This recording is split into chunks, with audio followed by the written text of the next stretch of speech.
Hello po. Hi. Finally, nandito kami sa Talim Island. Yes, idol. Wala nakaganyan na. Sa dami mo. Bukas na sabi. Gabi kami nag-ikot. Gabi? Tabagan nga, ano pa? Hello! Hindi mainit. Oh, say hi!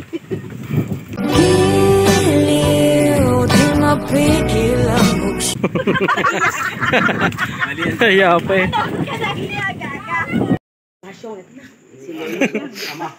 Lulubas yung. Kasi gusto nilang magkairoon ng... Nay, edit po, Nay. Happy birthday. Welcome, Tina. Eh, kanina pa to. Kuya, oh. Baka malusaw na yung yelo ko. Sarap nung higasan na. Grabe, oh. Hoy! May hugasan ka? May tubig yan eh. Maghugas na kayo dyan. Ito, walang gleb. Ha? Walang gleb.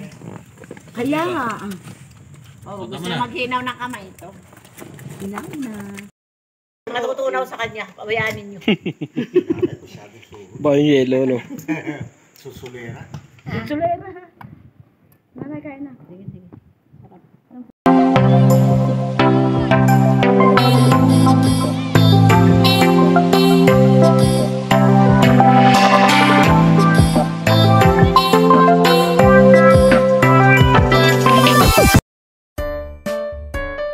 So yun mga idol, magandang araw sa inyo and welcome back sa Talim Island Pride. For today's video nga, meron tayong darating na nagagandahan at nagagwapuhang mga bisita na galing pa sa Taytay Rizal. At dahil nga nawala sa isip ko na may schedule nga pala tayo na bisita na darating, na late tuloy ako at hindi nila ako natagpuan dito sa bahay. At ang schedule pa naman namin ngayon ay doon sa lumang mansyon ni Don Silverio. Kaya naman nung nalaman ko na nandun na sila sa pulo ni Don Silverio, dali-dali akong gumayak para makasunod doon sa mga bisita natin na galing pa sa Taytay Rizal. Salamat nga pala kay Consial Randy Passion na nagpahiram ng bangka para makarating kami doon sa pulo ni Don Silverio. Shoutout nga pala sa napakaganda nating followers na si Christina Comb. Siya rin nga pala yung napakabait na followers natin na matagal nang gustong pumunta dito sa Talim Island para makarating sa mansyon ni Don Silverio.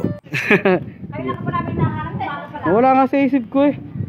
Hello po. Hi. Finally, nandito kami sa Talim Island. Kay Idol. Hello. Sabi nga ni nanay si JR nga daw. JR. Kitang-kita nyo naman kung gaano sila kasaya dito sa pulo ni Don Silverio. Hindi, tsaka ano kanina tayo doon malinis, pero yung Nakita dito sa harap. oh, cheers!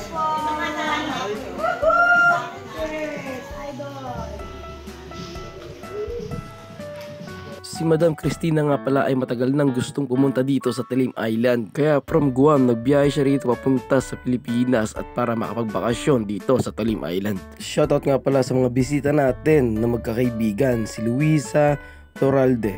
Shoutout kay Rosel Hill. Shoutout kay Jennifer Esguera. And shoutout din kay Rosa Flores. Shoutout kay Rino Gatapia. And shoutout kay Bobby Carullo.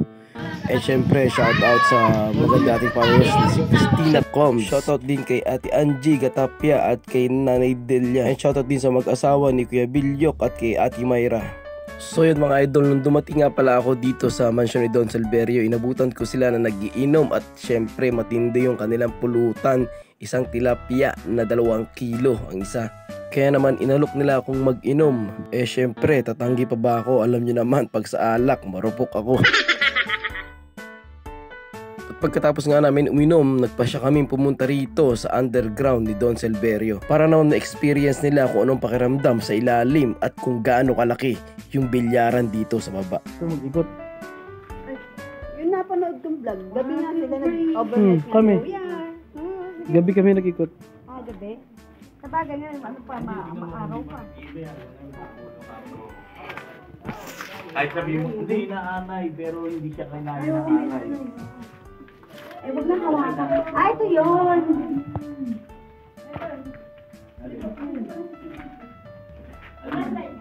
Walang butas yan.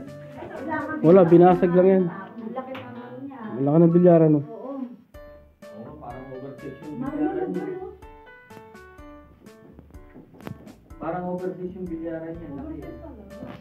Ang laki. Hindi ganito kalaki yung standard din. Sis, ito daw. Silipin mo daw doon. Wala, puro bato eh. Puro bato. Halika, baby ka sa Punta lang po kami dito para mag-bingo. para mag-bingo. Kami dito sa Talim Island kay ano pa ng lugar na to? Don Silverio. Abandoned mansion para po mag-bingo. Mamaya tong it naman. At yun nga mga idol, na pag-usapan na lang nila na mag-overnight na lang dito sa mansyon ni Don Silverio. At habang naghihintay kami ng oras, yung iba nagbibinggo at yung iba busy sa kanilang mga ginagawa. At yun nga mga idol, pagdating ng 4 PM, niyakag ko sila na makapunta doon sa helipad at para naman makapasyal sila doon sa lumang pool at doon sa dating binababaan ng helicopter kapag darating si Don Silverio.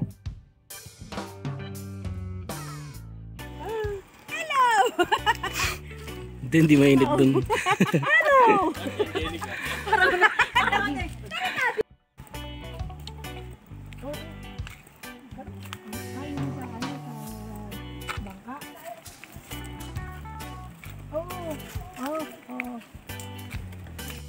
Sobrang bigat.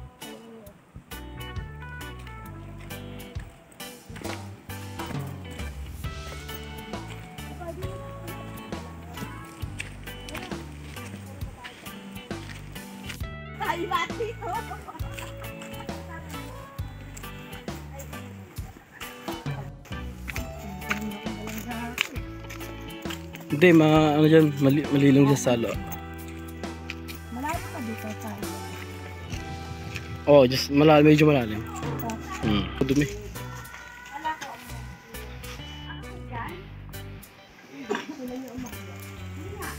Oo, dyan yun. Akyat.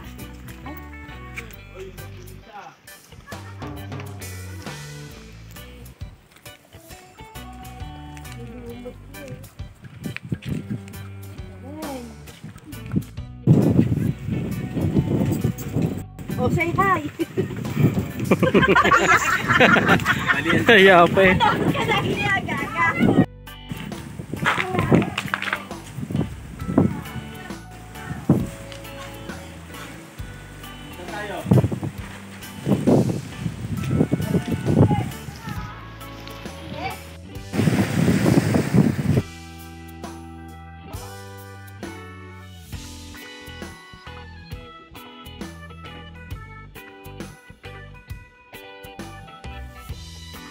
So yun mga idol, update tayo. 7:40 na ng gabi, dito pa rin sila ngayon sa mansion ni Don Silverio. Nag-overnight sila. Napag-isipan nila na dito lang sila mag-overnight at magpa-abot ng umaga. So kaya ang ginawa ko, bumalik ako dito para samahan sila. So yun, update ko na lang kay mamaya. Bye bye.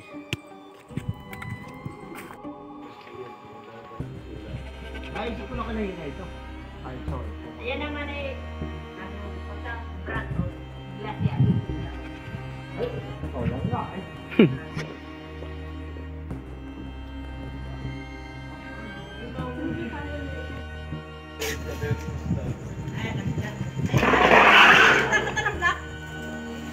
Ganyan.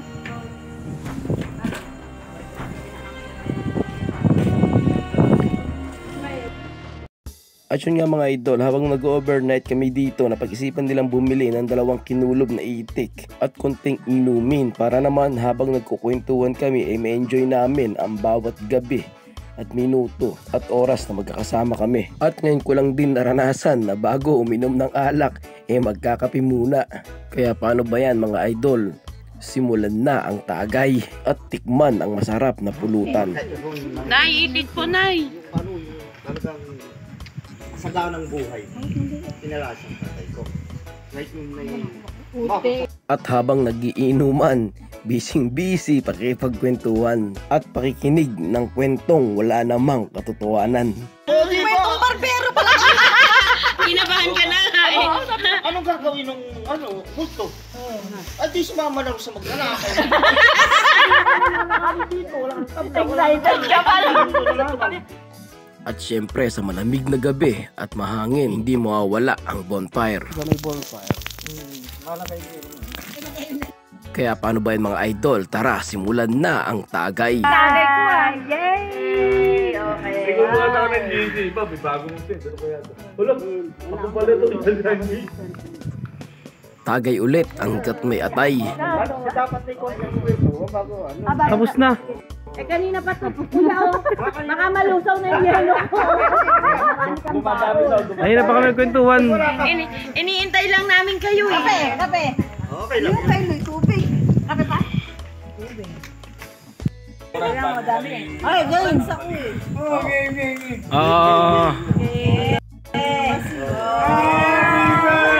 Happy birthday.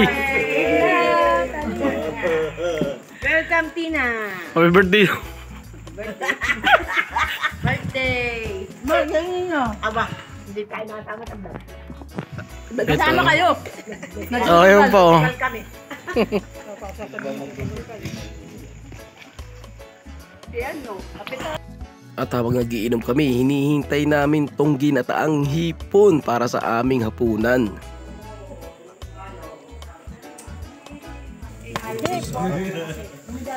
Mga ano kami, ulit-ulit sa bibig namin minsan.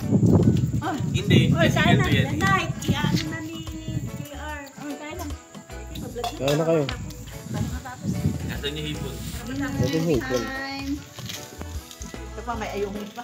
Nanay, ilagay niyo sa ano. Oh, naku, huwag ka naman. Huwag kami alam. Wala ka na. Wala na nagaya. Wala na yung puno ng Chico eh.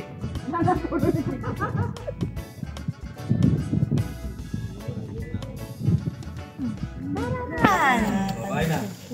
Sarap nung hipon. Hugasan na. Grabe, oh. Hoy! May hugasan pa? May tubig yan eh. Maghugas na kayo dyan. Pero ako pagka kayo Huwag ako makikita. Ito, walang jeb. Hindi ba lang? Ha? Walang jeb. Kaya nga. Oh, gusto na maghinaw ng kamay ito. Hinaw na. Matutunaw sa kanya. Pabayaanin nyo. Ba yung yelo no? Susulera. Sulera. Nalagay na.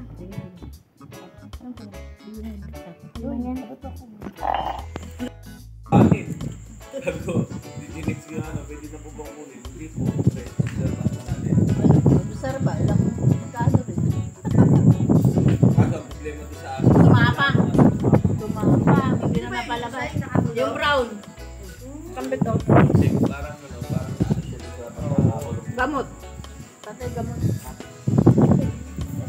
So yun mga idol, dito nga sa oras na to ay kumain na kami ng hapunan.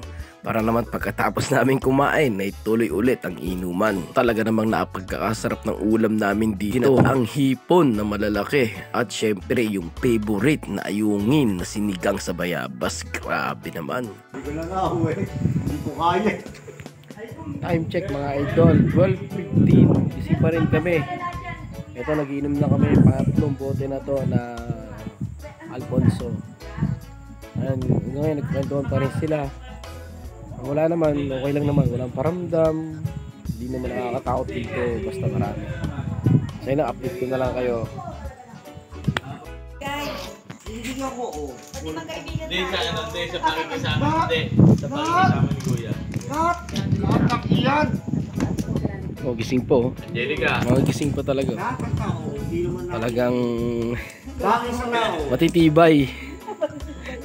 Hindi tayo. Talagang takot ang multo eh, walang multo talaga eh. Wala. Siya matatakot sa amin, JR. Sabi siguro ang ingay ng mga to. Oy. Sabi na. Makatulog na nga. Nakakatakot kayo. Sabi niya, makatulog na, nakakatakot sila. Hindi. Lalo na yung nakapusod ng buhok. Ina. Eh, totoo yan. Napuyat ang multo no, hindi tayo. Sabi niya, hirap na ako kanina pa. Pagkaan pa yung tulog. Si ano lang natakot sa mundo. Hindi ako. So yun mga idol, pagkatapos ng mahabang kwentuhan at inuman, nagpahinga na rin kami lahat. Maraming salamat sa mga lungkot, nakakatakot at masasayang kwentuhan nating lahat. At huwag nating kalilimutan na bawat bukas ay mayroong darating na pag-asa.